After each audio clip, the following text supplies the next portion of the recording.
Assalomu alaykum hammaga. Sizlar bilan Insof Invest. Bugun Telegram giftlari haqida sizlarga to'liq ma'lumot berib o'taman. Ketdik. 5-oktyabr 2024-yilda Telegram ilk bor o'z giftlarini sotuvini boshladi va shu zahoti ikki xil turdagi giftlar paydo bo'ldi. Birinchisi oddiy giftlar, ikkinchisi qadrli giftlar. Oddiy giftlarni ko'rishingiz mumkin. Ularning ko'rinishi, narxi va cheklanmagan limitdaligi ularni oddiyligini belgilab beradi.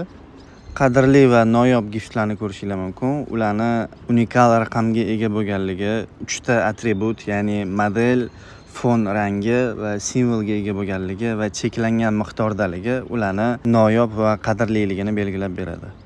Tushunganingizdek, faqat qadrli va noyob giftlar bilan marketplace'larda savdo qilsa bo'ladi. Ya'ni ularni sotsa bo'ladi, transfer qilsa bo'ladi yoki o'z akkauntiga pin qilib qo'ysa bo'ladi.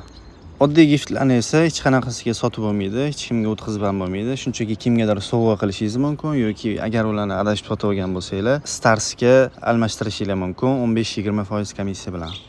Noyob giftlarni esa ularga upgrade chiqqanda 25 Stars evaziga ularni kuchaytirsanglar bo'ladi, ya'ni ularni NFT ga aylantirsak bo'ladi. Upgrade qilganingizdan so'ng ushbu giftda 3 ta noyob atribut paydo bo'ladi. Bu model, fon va simvol.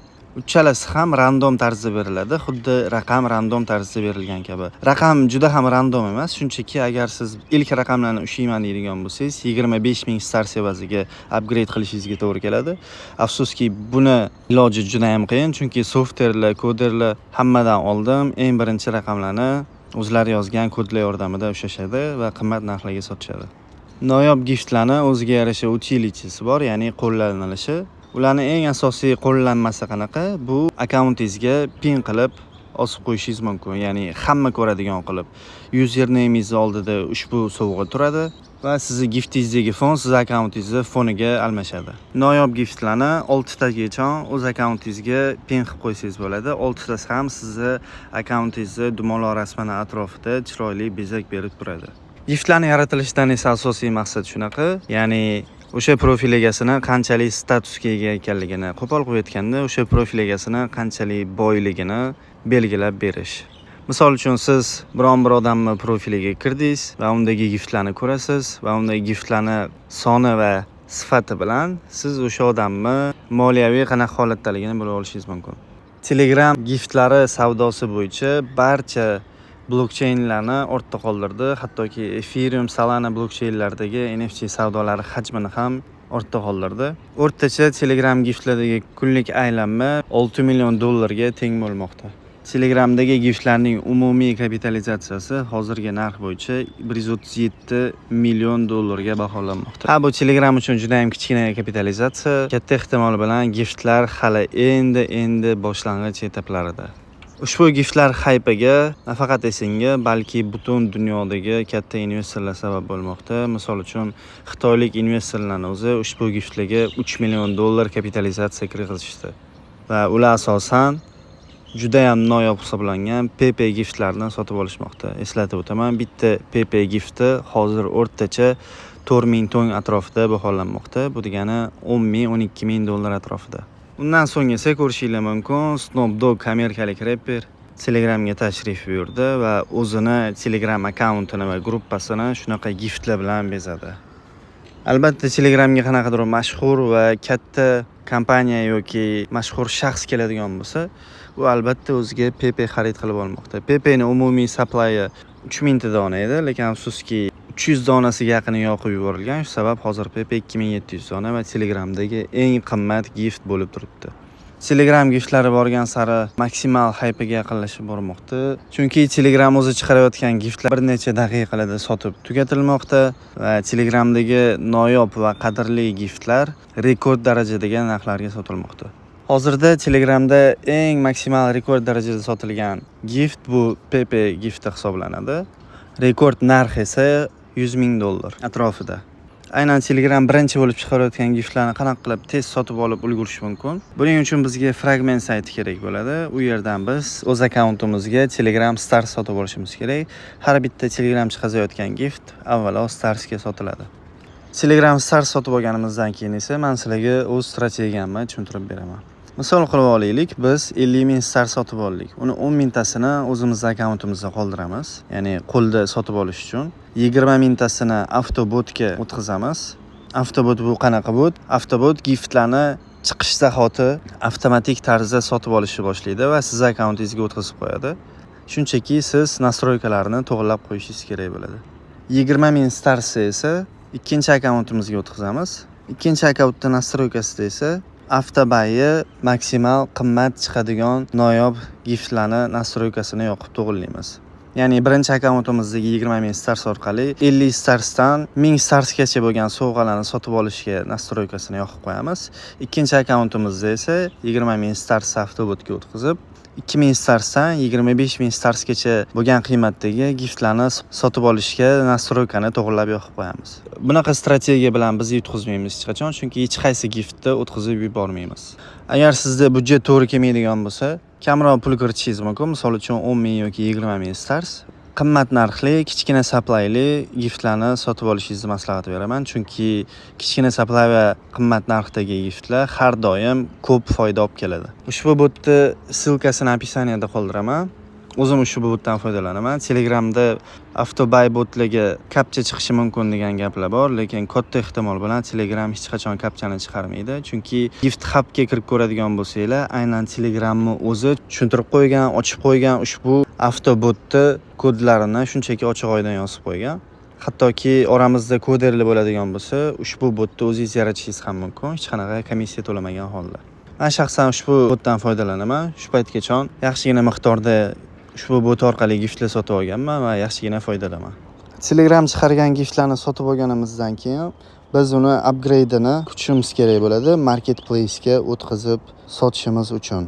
Va upgrade qilingandan so'ng 21 kun kutishimizga ham to'g'ri keladi. Aynan qaysi giftga qachon upgrade chiqishi noma'lum. Shu sababdan biz kutishimizga to'gri keladi. Agar siz sotib olgan giftlaringizni tez fursatda sotmoqchi bo'lsangiz, 2 baravar foydaga kamida sizga quyidagi lifehack qo'l keladi. Siz agar aynan qo'lingiz yordamida sotib olishga ulguraman deydigan bo'lsangiz, quyidagicha taktikani qilasiz. O'zingizning birinchi akkauntingizda bo'sh yangi kanal yaratasiz va ikkinchi akkauntingizdan birinchi akkauntingizning kanaliga giftlarni sotib olasiz. Ya'ni o'sha kanalga giftlarni sovg'a qilasiz. U kanal sizniki, u kanal bilan siz bemalol keyin savdo qilishingiz mumkin bo'ladi. Va OTS Market orqali ushbu kanalingizni kamida 2 baravar foydaga sotsangiz bo'ladi. Agar sizga tez foyda kerak bo'ladigan bo'lsa. Yoki siz avtobotni ishlatadigan bo'lsangiz, shunchaki ikkinchi akkauntingizda boyagi botni nastroykalarini to'g'rilab, ikkinchi akkauntingizga, ya'ni sizga kerak bo'lmagan akkauntga giftlarni sotib olasiz va o'sha akkaunt bilan qo'shib giftlarni sotib yuborishingiz mumkin tez foyda ko'raman deydigan bo'lsangiz. Biz giftlarni qayerda sotishimiz mumkin? Birinchisi bu upgrade qilinmagan giftlarni OTS Marketda, ya'ni qora bozorda. Agar sizga shunaqa giftlarni sotish kerak bo'ladigan bo'lsa, menga murojaat qilishingiz mumkin. Yaxshi klientlarni topib beraman. Chunki qora bozorda firibgarlardan ko'pi yo'q. Upgrade qilingan giftlarni esa biz pre-market orqali, ya'ni 21 kun o'tmasidan oldindan zalog kiritgan holda marketlarda sotsak bo'ladi yoki 21 kun tugagandan keyin Portals, Tonel, Getgames va Fragment marketlarda sotsak bo'ladi. Hozirda marketlar orasida eng ko'p savdo qilayotgan, eng ko'p kunli giftlar aylanmasi bo'layotgan market bu Portals hisoblanadi. O'zim ham shaxsan ushbu marketdan foydalanmoqdaman. Ushbu marketning havolasi ham opisaniyada bo'ladi. Telegramni o'zida ham giftlar bilan savdo qilishingiz mumkin, faqat stars evaziga.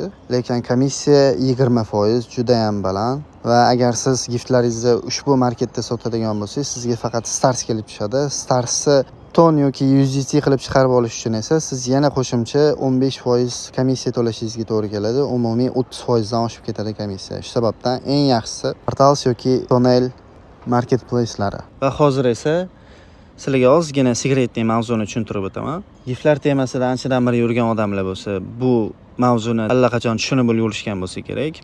Bu giftlar arbitraji. Giftlar arbitraji nima? Oddiy qilib tushuntirganda, bir nechta marketplacelar mavjud giftlar uchun va hamma marketplace'da ham giftlarning narxi bir xil emas. Ushbu skrinshotda ko'rishingiz mumkin.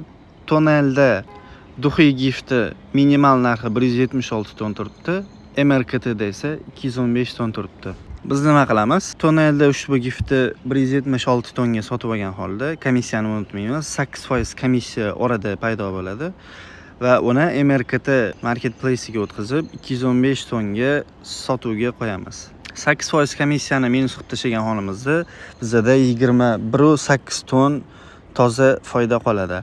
Agar bu arbitraj o'xshaydigan bo'lsa, har doim ham o'xshamasligi mumkin, lekin ba'zi bir giftlarda shunaqa holatlar bo'ladiki, aynan o'sha giftni sotib olmoqchi bo'lgan odam hamma marketplace'larni ham analiz qilib chiqishga fiziki vaqti yetmay qoladi. Shu sababdan bitta marketga kirib, o'sha marketda analiz qilib, o'sha marketdan sotib oladi. O'sha holatda aynan arbitrajimiz o'xshab qolishi mumkin. Hozir men keltirib o'tadigan life hack qilmaydigan bo'lsak, biz 8% emas, undan-da ko'p komissiyalarga tushib ketamiz va bizni oradagi foydamiz 0 ga teng bo'lib qoladi yoki zararga tushib qolamiz.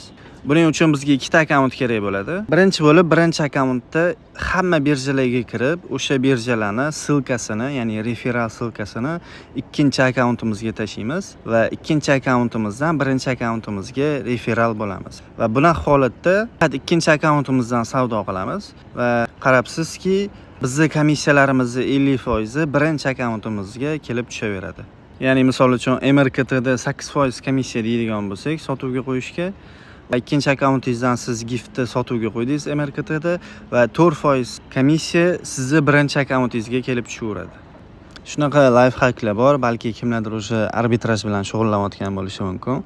Faqat bu ikkita marketda emas, Telegramda marketlar juda ham ko'p. Fragment, Getgames, Portal Stanel, MRKT va qora bozordan ham arzonga olib, boshqa marketplace'larda qimmat narxga sotishingiz mumkin bo'ladi. Shunchaki bozorni juda ham yaxshi sinchkovlik bilan analiz qilib chiqish kerak va oradagi komissiyalarni yaxshilab o'rganib chiqish kerak, yutqizib qo'ymaslik uchun komissiyalardan. Shunchaki nomiga havo uchun gapirilayotgan gaplar emas. Shaxsan o'zim ushbu arbitraj bilan bir vaqt shug'ullandim. Afsuski, bu uchun ozgina ko'proq vaqt ajratish kerak va aynan arbitraj bilan shug'ullanadigan insonlarni juda ham yaxshi taniyman. Kuniga kamida 10 tagacha giftlarni arbitraj qilgan holda foyda ko'rishadi. Shunchaki sinchkovlik bilan yaxshi analiz qilish kerak. Bugun giftlar haqida sizlarga yetkazmoqchi bo'lgan ma'lumotlarim va to'liq ma'lumotlar shulardan iborat edi. Kelinglar xulosa qilamiz. Xulosa nimadan iborat? Hech qachon katta risk qilgan holda qarz olib yoki bor budjetingizni giftlarga tiqib yubormang. FOMO ga uchgan holda. Hozir giftlar haqida har ikkinchi teshikdan FOMO uslubidagi gaplarni eshitishinglar mumkin. Balki bo'lishi mumkin giftlar o'z haypini pikiga yetib kelayotgandir. Lekin menga shaxsan unaqa tuyulayotgani yo'q. Hali giftlarning haypigacha ancha bor. Kamida yil oxiri yoki kuzlargacha giftlar haypda bo'lib turishi kerak. O'z investitsiyangizni to'g'ri taqsimlang. Risk menejmentda esa har doim to'g'ri qilishga harakat qiling. Sizlar bilan Insof Invest bo'ldi. Video ma'qul kelgan bo'lsa, yoqqan bo'lsa, do'stlaringlar bilan ulashishinglar mumkin. Like va repost orqali qo'llab-quvvatlashni ham unutmanglar. Savollar va takliflar bo'ladigan bo'lsa, kommentariyaga yozib qoldirishinglar mumkin. Keyingi videolarimiz NFT seekerlar va marketplace'larda ishlash bo'yicha life hacklar haqida bo'ladi. E'tiboringlar uchun rahmat. Sog' bo'lasiz.